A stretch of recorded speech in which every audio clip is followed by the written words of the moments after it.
안녕하십니까. 여행풍경 이현조입니다. 여행풍경은 여행과 차박 또는 캠핑을 함께하는 전문 채널입니다. 여행풍경은 여행과 차박에서 무엇인가 부족함을 느끼는 분들에게 여행과 차박이 결합된 새로운 패러다임을 제시하고자 합니다. 그럼 여행풍경의 테마 여행 충무공 이순신 임진왜란 편 시작합니다. 테마 여행 충무공 이순신. 지난 아산편에서는 충무공 이순신의 탄생에서 임진왜란 직전까지의 일대기를 살펴보았고요. 오늘은 충무공 이순신의 임진왜란기의 일대기를 두 번째 영상으로 만들어 보았습니다.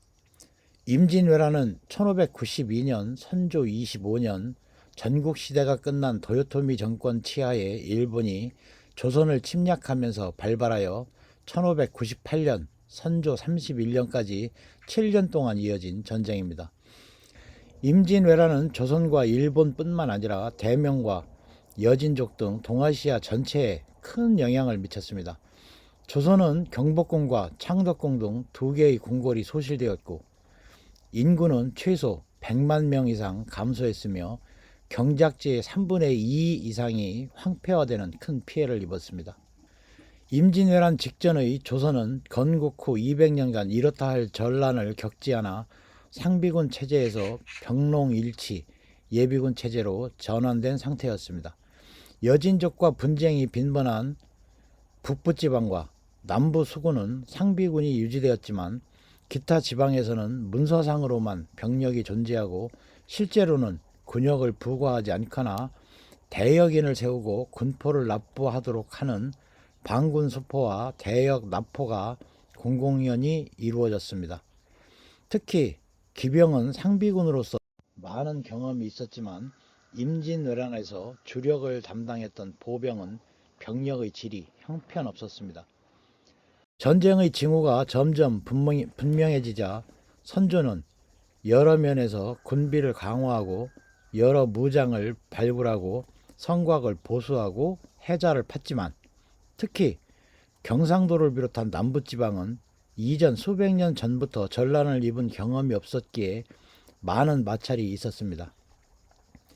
경상감사 김수와 전라감사 이광이 선조에게 명받고 성곽을 수리하고 병장비를 정비하면서 전쟁 준비를 서두르자 지방에서는 부역이 너무 가혹하다는 상소가 빗발쳤고 탄핵까지 받을 뻔하였습니다. 한편 일본은 1467년의 온인의 난을 계기로 무로마치 막부의 권위가 떨어지고 그로부터 100여 년간의 센고쿠 시대가 시작되었습니다. 이 혼란기에 지방 신흥 무사 집단이 구세력인 휴고 다이묘 집단을 대신하여 자립태세를 갖추어 센고쿠 다이묘로 등장하였습니다. 1590년 100년 만에 센고쿠 시대를 종식시킨 도요토미 히데요시는 관백위를 양자이자 조카 히데스고에게 물려주어 내정을 맡게 하고 본인은 태합에 올라섰습니다. 히데요시는 1585년에 대륙 진출을 최초로 언급했고 1587년 쓰시마 국주에게 조선 정보를 준비하라고 명합니다.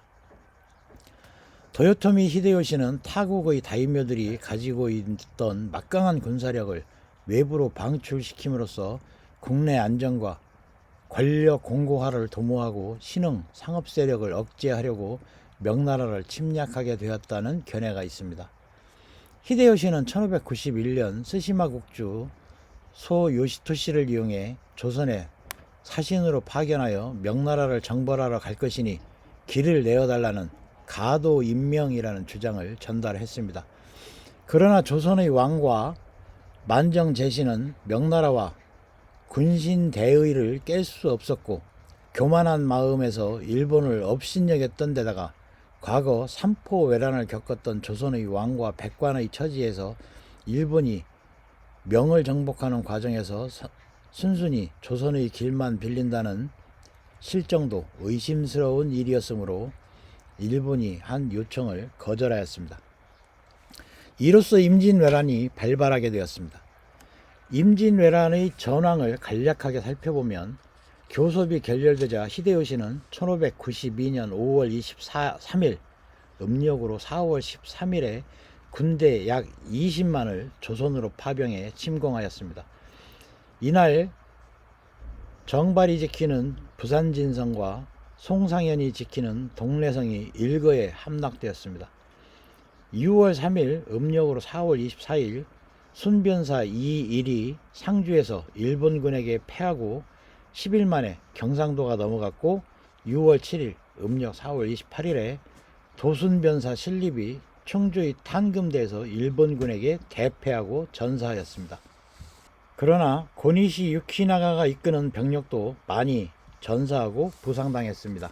일본군의 작전은 육군은 종래 일본 사절단이 조선에서 이용하던 새 길을 따라 북진하고, 수군은 조선, 남해와 황해를 돌아 물자를 조달하면서 육군과 합세하는 것이었습니다. 고니시 유키나가를 선봉으로 하는 제1군은 부산, 밀양, 대구, 상주, 문경 등을 거쳐 충주에 이르고, 제2군은 가토 기요마사가 인솔하여 울산, 영천 등을 거쳐 충주에서 제1군과 합세하여 한양으로 진군하였으며, 구로다 나가마사의 제3군은 김해를 지나 추풍령을 넘어 북진하였습니다. 일본군이 북진해 오자 조선 왕실과 조정은 수도 한양을 버리고 북쪽으로 도주하여 분노한 백성이 궁궐과 전적을 태워버렸다는 설이 있습니다. 6월 11일 음력 5월 1일 일본군 제1군과 제2군은 개전한 지 20일 만에 충주, 여주, 양근은 현재의 양평입니다.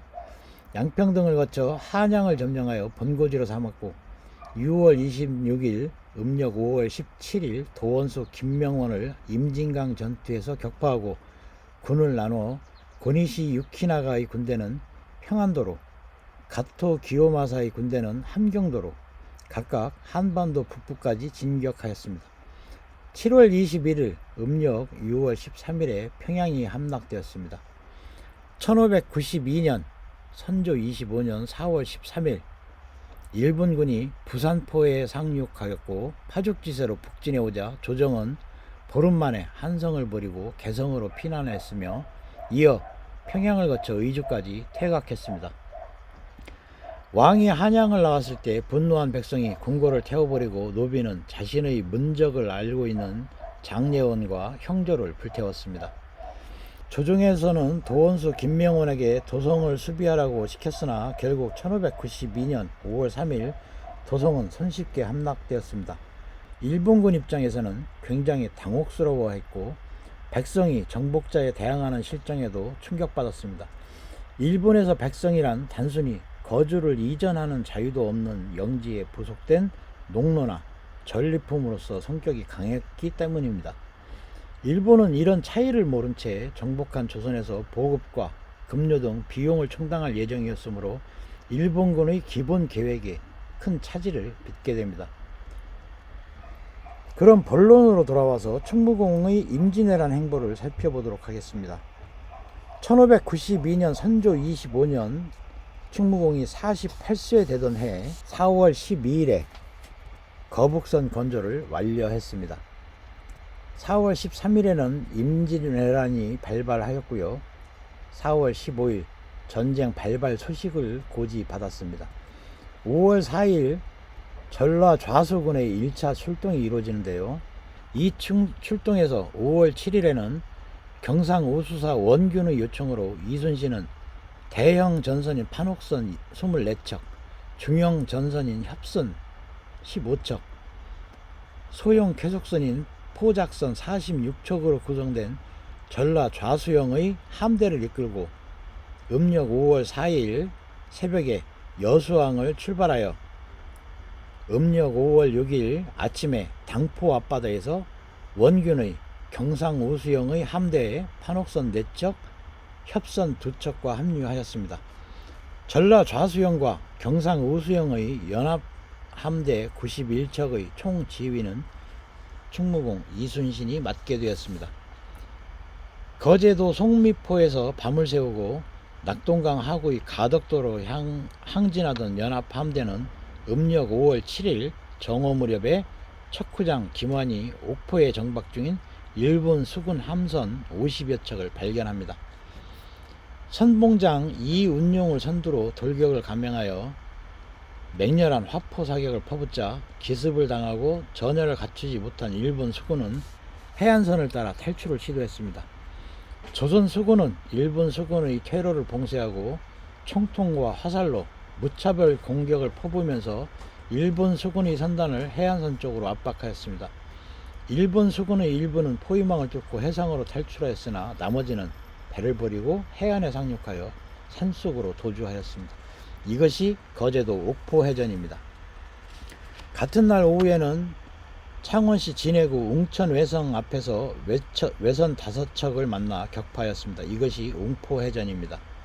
그리고 다음 날인 5월 8일에 전투는 계속되어 고성군 동해면 내신리 앞바다인 전진만에서 조선 수군은 외선 13척을 침몰시켰으나 전세가 불리하여 육지로 도망간 적들을 쫓지는 못하였습니다. 이것이 적진포해전입니다. 이때 조선 조정은 이미 한양에서 철수하여 평안도로 후퇴하고 있었습니다.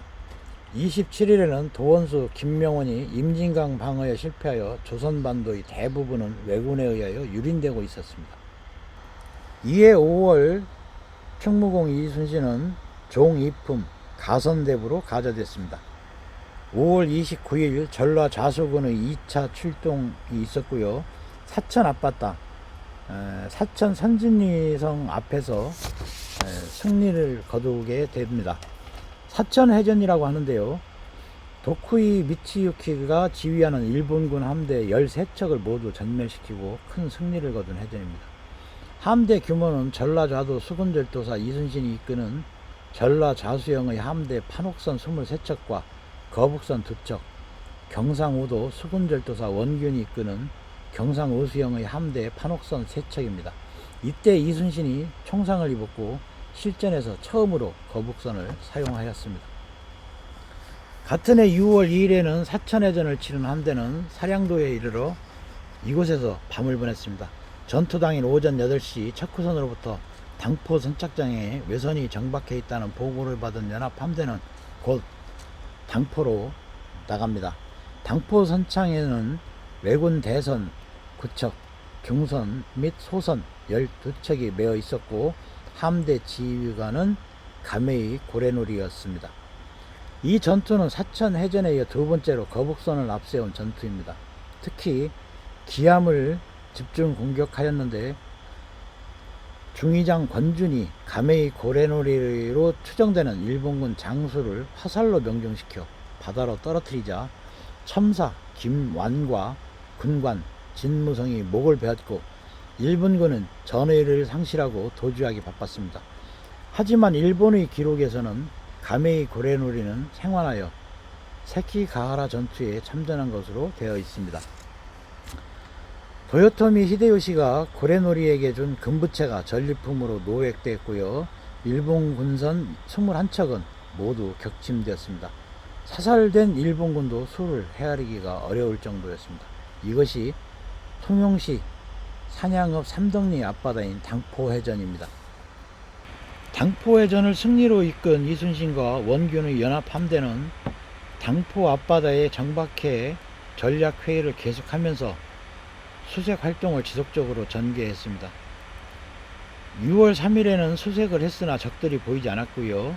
6월 4일에 거제도 주민들로부터 당포항에 일본군의 전선이 정박해 있다는 첩보를 입수하게 됩니다. 그리고 그날 저녁에 이역기 전라 우수영 전선 25척이 뒤늦게 합류했고요. 연합함대의 규모는 51척으로 늘어나게 되었습니다. 조선연합함대는 6월 5일 아침 안개가 걷히자마자 당항포로 진격하였는데 포구에는 왜군 대선 9척, 중선 4척, 소선 13척이 모여 있었습니다. 연합함대는 당항망 어귀에 전선 4척을 숨겨두고 거북선을 앞세워 일제히 공격을 가하였습니다. 조선 수군의 갑작스런 공격을 받은 일본군도 조총을 쏘아대며 대응태세를 취하였습니다. 이에 아군은 일본군의 육지 탈출 봉쇄와 주민 보호를 위해 일본군을 바다 한가운데로 유인한 뒤 적선을 포위하고 맹공을 가하였습니다. 적선 대부분은 여기서 격침되었고 도주하는 나머지 일본군의 전선들도 모두 추적해 불살랐습니다. 내척의 대선은 육지로 도망쳤으며 도망친 패잔병들을 소탕하기 위해 미리 남겨두었던 전선 한 척은 패잔병들이 도주하려고 배에 올라타자 미리 이순신의 명을 받은 방답천사 무의공 이순신 동명이인입니다. 이순신에 의해 6월 6일 새벽에 섬멸되었습니다. 이때 원균이 적선에 올라타 수급 50여 급을 베어내기도 했으며 방답천사 이순신도 활을 직접 쏴 적장을 맞춰 죽이는 전과를 세웠습니다. 이것이 경남 고성의 당항포 해전입니다. 1592년 6월 7일 사천 당포 당항포에서 해상전투를 벌인 조선 수군은 연합함대를 구성하여 웅천 정도 앞바다에 진을 치고 있었습니다. 전라 좌수사 이순신이 23척, 전라 우수사 이역기가 25척, 경상 우수사 원균이 3척 등 모두 51척의 전선으로 구성된 함대였습니다. 이때 거제도 앞바다에서 일본군의 전선 7척이 율포에서 나와 부산진 쪽으로 향하는 것을 발견하였습니다.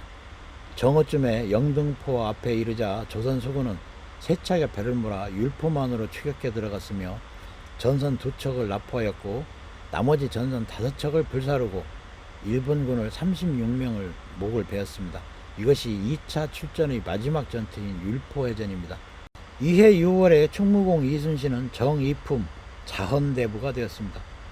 7월 6일 전라 좌수군의 3차 출동이 이루어지게 되는데요.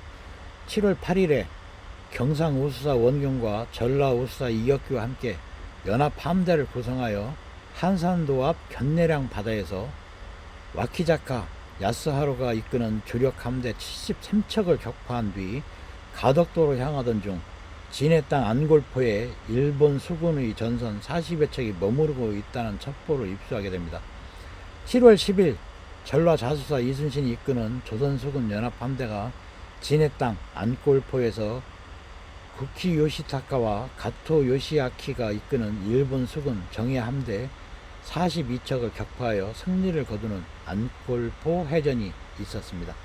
안골포 해전을 간략히 살펴보면 7월 8일 첩보를 입수한 전라 좌수사 이순신은 7월 10일 새벽 작전계획을 수립하고 전라 우수사 이역기로 하여금 포구 바깥에 진을 치고 있다가 전투가 시작되면 복병을 배치한 뒤에 달려와서 전투에 참가하여 협공을 하도록 지시한 뒤에 자신의 함대는 하객진을 펼쳐 선봉에 서고 경상 우수사 원균의 함대는 그 뒤를 따르게 하면서 일제히 안골포로 돌격해 들어갔습니다.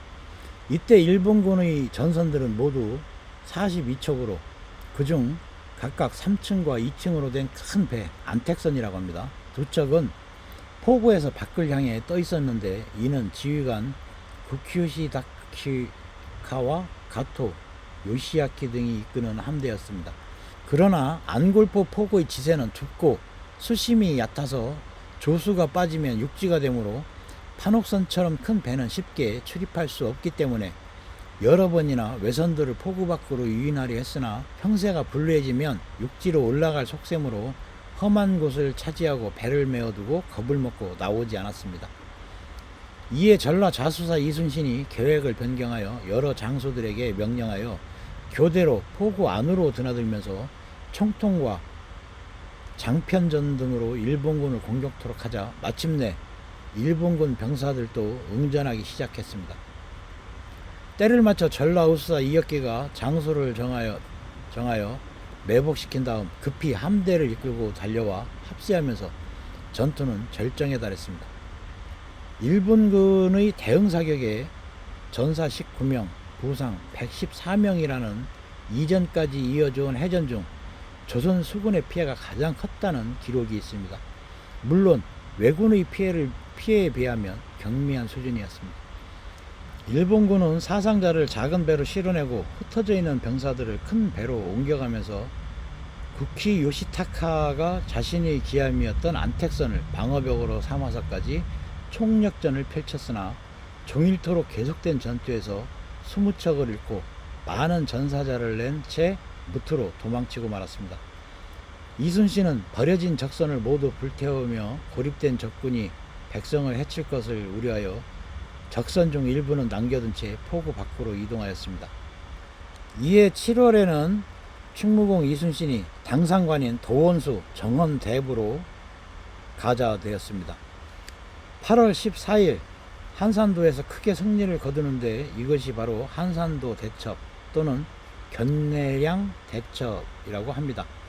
임진왜란의 전황이 바뀌는데 결정적인 공헌을 한 전투 중 하나로 일본 수군의 수륙병진을 완전히 박살낸 대첩이며, 이 한산 해전에서 승리하면서 평양까지 승승장구한 군이시 유키나가의 군이 추가 보급 및 병력 지원을 받지 못하여 평양성에 눌러앉게 됩니다.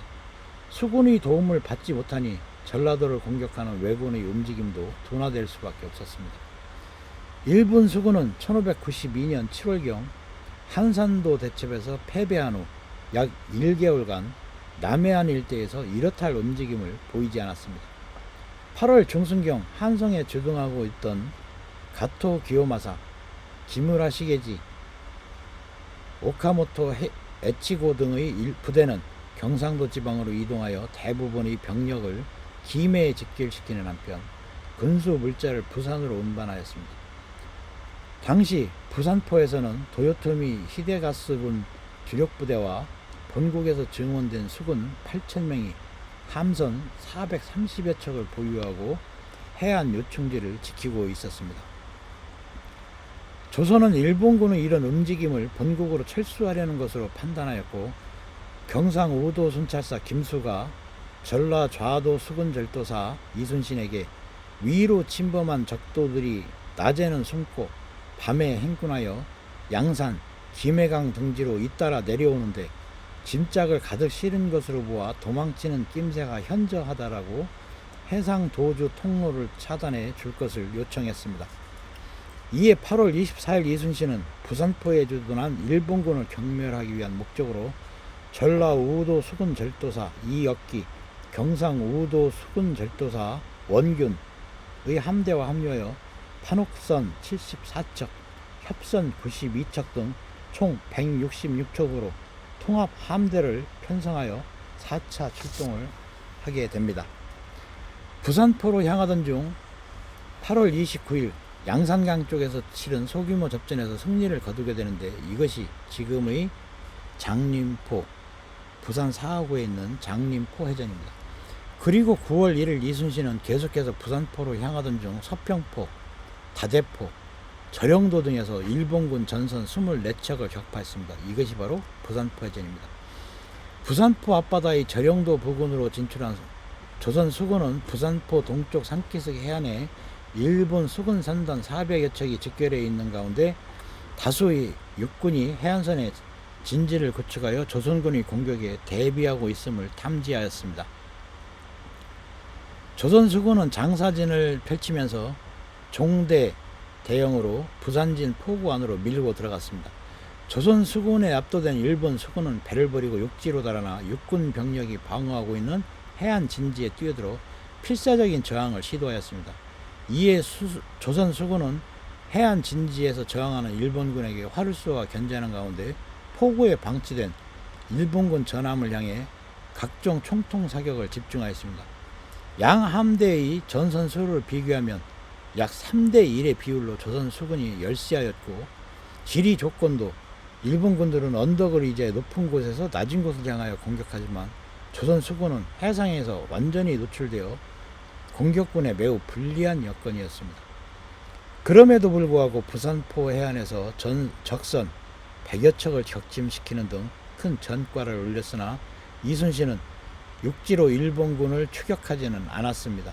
이른바 단병 접전, 즉 현대어로 표현하자면 근접 백병전에서 조선군의 기량이 일본군에 비해 불리했으며 많이 지쳤고 병력 수도 육전을 하기에는 너무 열세하였기 때문입니다.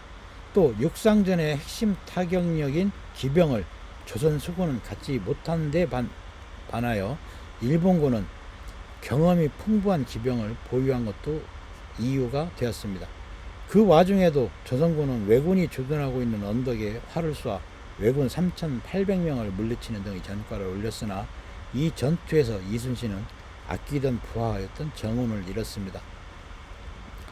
1593년 선조 26년 49세 되던 해 부산포 해전의 승리에도 불구하고 일본군은 도요토미 히데요시 강력한 지원 아래 재무장이 강화되어 낙동강의 수로를 이용하여 호남 지역 내륙으로 진출하고 해상으로 병진하기 위해 웅포 연안에 전선 115척의 병력 1만 6천 명의 전진기지를 설치하였습니다. 부산포에는 다시 500여 척의 함선이 정박하고 있음이 확인되었던 것입니다. 웅포의 적군이 부산 가는 길목을 막고 있는 한 이들을 제거하지 않고는 부산 출격이 불가능하며, 또한 부산으로 초월 공격을 한다 해도 일본군의 양면 협격을 당할 경우 열세한 통합 함대가 중과부적으로 역공을 당하여 대패할 수도 있기 때문에 이순신은 웅포를 먼저 공격하기로 결심하였습니다. 그리하여 2월 6일 웅포를 향해 전라 좌수군의 5차 출동이 이루어집니다. 2월 6일 낮 12시 판옥선 42척을 거느리고 출전하였습니다. 2월 7일 남해도 남단 미조목을 거쳐 사량도에서 1박하고 2월 8일 정오에 견내량에서 2역기 함대 판옥선 40척과 원균 함대 판옥선 7척이 합류하여 총 89척의 연합함대를 구성하였습니다. 연합함대는 2월 8일 오후에 견내량을 출범하여 저녁 늦게 칠천도의 외줄포에 당도했습니다. 일기불순 후 2월 9일과 10일은 해상 기동이 불가능하여 계속 그곳에서 유박하면서 작전 계획을 검토했습니다. 2월 10일 드디어 전투가 시작됐습니다. 이 전투는 3월 6일까지 약 1개월간 7번의 접전을 치르게 되는 웅포해전입니다. 이 전투는 전라 좌도 수군 절도사 이순신이 이끄는 조선수군 연합함대의 첫 승리이자 임진왜란 최초로 이순신이 상륙전을 전개했던 해전입니다. 웅포 지역은 웅천 읍성으로 가는 길목에 위치하고 있으며 웅포를 가기 위해서는 웅천 외성과 지금 전망대가 있는 곳, 남문전망대입니다, 지나가야 합니다. 폭이 600m 내외로 조선 수군의 주력인 판옥선이 진을 형성하여 들어가기는 불리하였습니다. 그래서 이순신의 연합함대는 주력을 송도 서쪽 해안에 결진 대기케 하고 수심이 깊은 밀물대를 이용하여 7, 8척이 교대로 진입하여 유격전법으로 장기 소모전을 펴면서 적을 격파하였습니다. 그리하여 웅포 해전은 8대 해전 중 최장기전으로 무려 1개월간 지속이 됩니다. 기간 중 해전은 2월 18일 웅포에서 5척, 3월 4일 거제도에서 8척, 3월 5일 저도에서 17척, 3월 6일 청승에서 21척, 도합 51척을 분멸하였습니다. 국내 사료에는 구체적인 일자별 전과가 없이 20여 척으로 되어 있으나 일본 사료에는 피해를 일자별로 정확히 제시하고 있습니다. 웅포 해전에서 특기할 만한 것은 마지막 단계인 2월 22일에는 이순신이 최초의 대규모 상륙 작전을 감행했다는 사실입니다. 앞에서 언급했듯이 이순신은 수륙 병진 공격을 주장해 왔는데 웅포 일대에는 그 당시에 적 육군 1만 6천여 명의 대병력이 포진하고 있었던 것입니다. 이순신은 부산포 해전 이후 관하에 1600여 명의 승군과 의병으로 하여금 적근 예상 통로를 차단하고 방어하게 하였습니다. 웅포의 적을 포위 섬멸하기 위해 이들 중 1100명을 2월 22일 남양리, 웅포의 동쪽에 있는 동네입니다. 남양리에 600명을 제포, 웅포의 서쪽 방면입니다. 제포에 각각 상륙시켜 수륙 3방향에서 포위 공격을 실시하였습니다. 2월 22일 웅포를 공격한 공격 함대는 화포로 많은 적선을 파괴했고 상륙한 의병과 승병은 다수의 적을 무찔렀습니다. 이순신의 당시 장계를 보면 상륙군의 결정적인 역할과 활약상을 알 수 있습니다. 하지만 이날 수륙 합동 작전에서 많은 전과를 올렸으나 적 수군과 육상의 육군을 완전 경멸하기에는 역부족이었습니다. 연합함대는 2월 28일 일단 7천도의 외줄포로 물러서서 부대를 재정비한 다음 주력을 이곳에 두고 일부 공격 부대로 하여금 2월 28일 당일은 물론 3월 6일 재차 공격을 감행하여 많은 전과를 올렸습니다. 3월 6일 전투를 마지막으로 이순신은 회군을 결정합니다. 이순신이 건의한 바 있는 조명 연합군의 공격 기동을 더 이상 기대할 수도 없고 온다던 명나라 수군은 나타나지 않으며 농민들이 파종 시기가 늦지 않아야 하므로 3월 10일 웅포 해전을 마감하고 본진으로 귀환하였습니다. 무려 1개월이 넘는 장기 원정 작전으로 장병들의 피로는 극에 달했고 군수 지원 문제도 벽에 부딪혔습니다. 더 이상 적의 영향권 내에서 머무를 수가 없었던 것입니다. 웅포 해전 이후 7월 15일 이순신은 전라 좌수영 본영을 한산도로 이주합니다.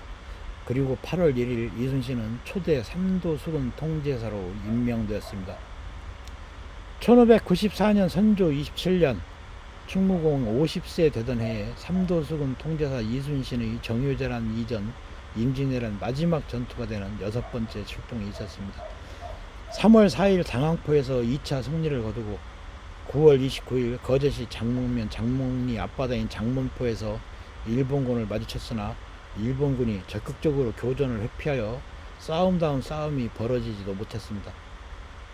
장문포에는 당시 하삼도 감독을 위해 내려와 있던 채찰사 윤두수가 경상우수사 원균의 건의를 받아 독단적으로 수군과 육군이 일본군을 협공한다는 작전을 독단적으로 진행한 것이었는데, 이를 알게 된 유성룡의 작전 중지를 명령하는 장계를 내려보냈지만 이미 그 시점에서 작전이 시작된 뒤였습니다. 11월 12일 이순신이 장문포에 머물다 영등포로 이동하여 싸움을 걸었습니다. 그러나 일본군은 이에 응하지 않고 싸움을 피했습니다. 11월 15일 곽재우와 김덕령이 상륙하여 싸움을 걸고 이순신은 한포사격하에 일본 배 2척을 침몰시켰습니다. 그러나 일본군이 역시 싸움을 피했고 조선군은 7천량으로 회두하여 거기서 정박했습니다. 12월 28일 다시 장문포를 공격했으나 일본군은 명나라와 강화 회담이 진행 중이니 싸울 수 없다는 말만 남기고 도망가 버렸습니다. 결국 조선군은 한 달 보름 동안 수행한 작전에서 아무런 소득도 얻지 못하고 한산도 통제영으로 복귀했습니다. 테마여행 충무공 이순신 아산편에 이어 오늘은 충무공 이순신 임진왜란의 활동에 대해 설명드렸습니다. 충무공 이순신에 대해 체계적으로 이해하는 데 조금이나마 도움이 되셨는지 모르겠습니다. 다음에는 테마여행 충무공 이순신 마지막 편 정유재란 영상으로 찾아뵙겠습니다. 시청해 주셔서 감사합니다.